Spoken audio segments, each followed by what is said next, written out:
Hi everyone, once again welcome back to my channel. I hope people are doing good. So in my previous videos we have seen strategy for UPSC CSE 2025 for working professionals and beginners. We have also discussed how to decode syllabus, how to complete NCRTs in 100 days, and how to plan for integrated approach, and we have also discussed a lot. So in this video we'll be talking about answer writing practice, that is how we have to start practicing answers and what are the things you have to do, and I will also show you in a beginner level how answers will be there and how we have to rectify our mistakes and how we have to improve them. So every time when I talk about answer writing practice, I always say that we have to start practicing answers only when we have completed our 30% of the syllabus and when we have thoroughly analyzed previous year question papers. This is because when you start practicing answers, there you will get some keywords, and if you don't know the meaning of that particular keyword, then you can't present a good answer. So in order to understand that, previous year questions analysis is very important. And after you have done with these two, the next thing is you have to understand the keywords that you see in each and every question. So keywords are nothing but discuss, evaluate, describe, explain, compare, contrast. So in this way there are some keywords that you see in every question. First try to find out the meaning of that keywords. For example, discuss means nothing but you have to understand, and you have to write both the advantages and disadvantages of an particular subject that they have given, particular topic that they are asking about. And next thing is examine means you have to give a detailed explanation about the given topic, and you have to give important issues about that. You have to give key facts that particular topic has and all. So in this way, please first understand the keywords that they are given, and after you understand the keywords, the next thing is you have to make a structure. You have to form a format. Like in introduction I'm going to do this, in main body I'm going to write this points, and in conclusion I'm going to do this.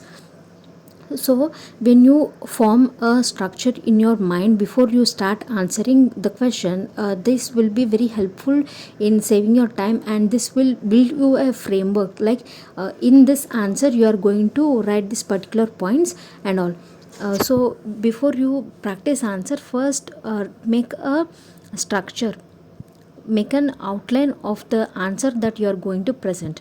So if you ask me in introduction, what we have to do is, for 10 marker question your introduction should be very small. It should be nearly 10 to 15 words, and for 15 markers it should be 15 to 20 words, and it should be very concise and it should be well written, because the first impression is comes from the introduction itself. So when you are giving introduction, please make sure that you are writing a good introduction, and it should be relevant to the question they have asked. And coming to the main body, in that when you are going to address the question, make sure that you either write it in a paragraph form or make bullet points of the answer that you are presenting it. And now coming to the conclusion. In this conclusion, every time whenever you are ending an answer, please end it in a positive note. Don't end it in a negative note, and don't raise another question for the examiner. Always try to end it in a positive note, and always try to include a way forward, or always try to give a solution to the problem that have been erased in that subject they have been asked. And now after doing this, the next thing is, when you start writing answers, in the first thing, at level 1 only practice those answers which include more static portion. Here static portion is nothing but first practice answers that include subjects like geography, history, like more of a polity static portion, like that. This is because when you practiced a static portion first, whatever you have learned, you can recall it, and whatever you have in your mind, whatever concept you have learned, can be presented in a good way. So first practice questions which have more of static portion, and after you have make and habituated, after you get habituated to answer writing, then go to second level questions that are questions that have both static and dynamic portion, like both have equal importance.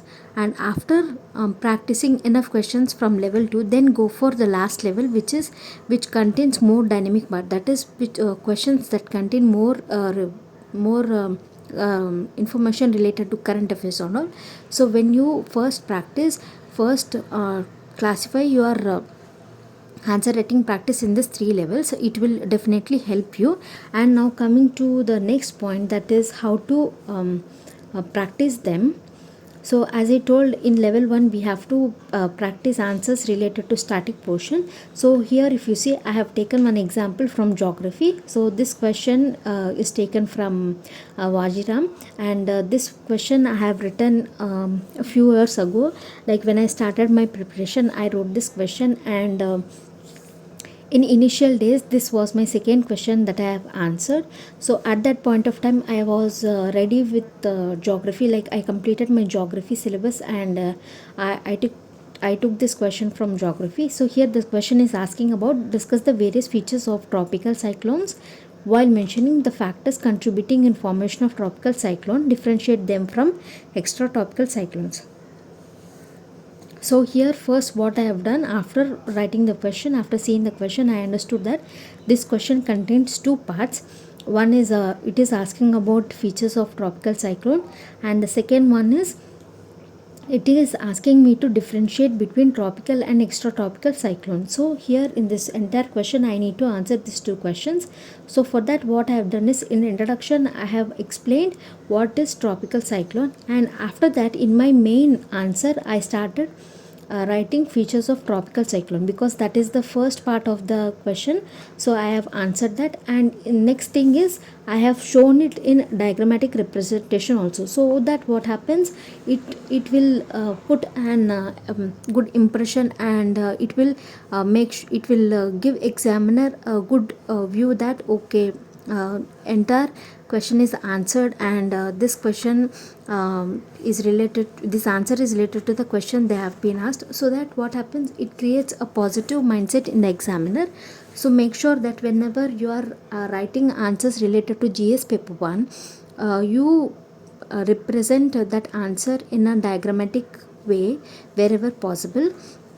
So here after that the second portion of the question is asking about the favorable condition for tropical cyclones. So I have also written that, and I have differentiated the factors of tropical and extratropical cyclones.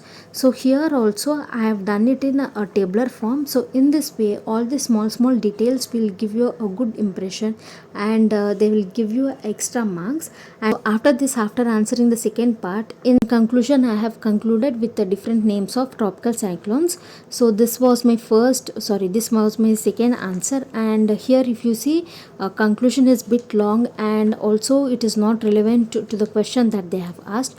So at that point of time I didn't know what to be written at all. So gradually I started modifying myself, I started rectifying the mistakes, and started improving in the same I started improving from them.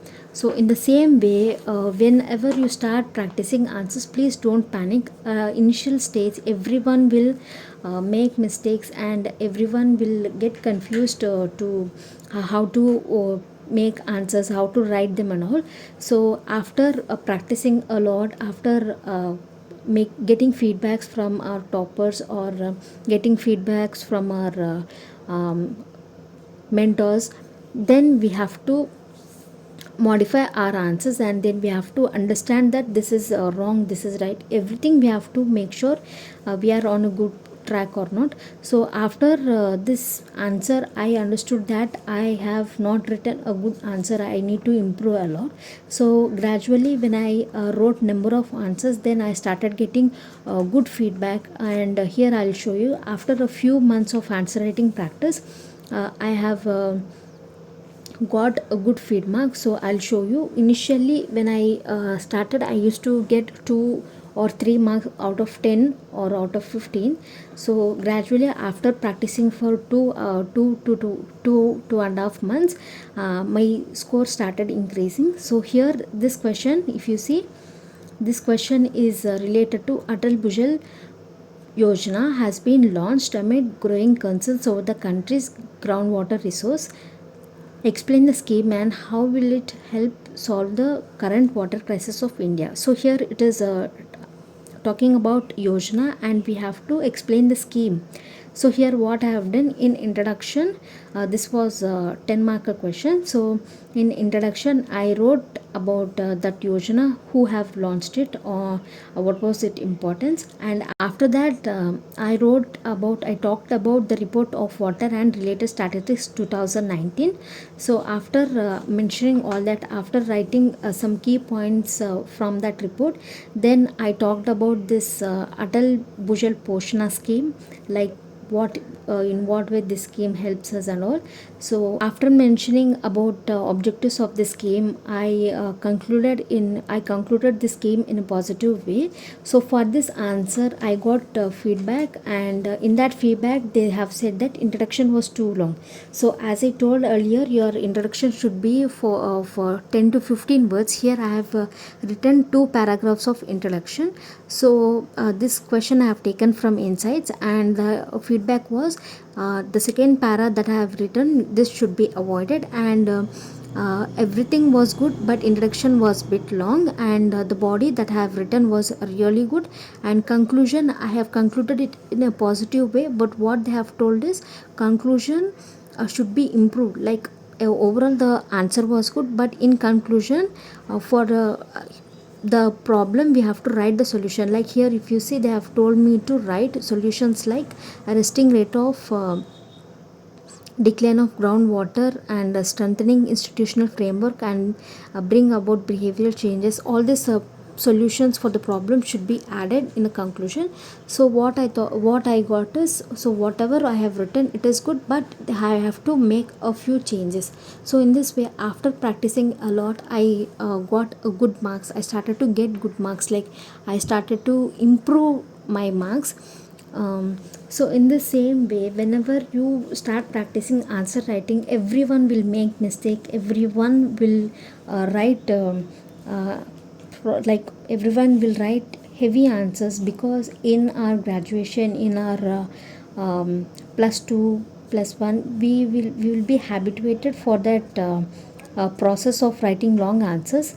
But here in UPSC all those things doesn't matter. In UPSC everything matters is the content that you have written in the paper. So keep that in mind, and whatever the question you have, whatever the question they have asked, please read it twice or thrice and make a framework first. Make a framework of what should be written, what you are going to write in the answer, and then only according to that framework start writing it in your paper. Way, after practicing a lot, I started to improve my way of structuring answers. So all you need to do is practice a lot, and please get feedback from your seniors or mentors or whomever possible. Please get feedback, and please improve yourself from that feedbacks. So I hope you have understood how to start writing answers. And now coming to the point where you have to practice these answers, and whether you have to join test series for practicing answers. So what I would tell is, to practice answer you can go online and check different websites like Insights, IAS Baba, or you can visit Vajiram and Ravi Drishti IAS. So wherever possible, write answer, post it that, and ask your fellow aspirant to review that answer. And after you get feedback, so take that feedback and work on it, and improve day by day. After you think that you have practiced a lot, and you have completely completed your main syllabus, then you can join test series, and you can start practicing answer writing, and you can give full length answer writing practice also. So if you have any doubts regarding answer writing, you can ask me in the comment section below. I'll definitely tell you. And So in my previous video someone has asked me about the review of Indian polity, so I'll definitely give that. So if you have any doubts you can ask me, I'll answer all your doubts. And if you like this video, please like, share and subscribe to my channel, and thanks for watching.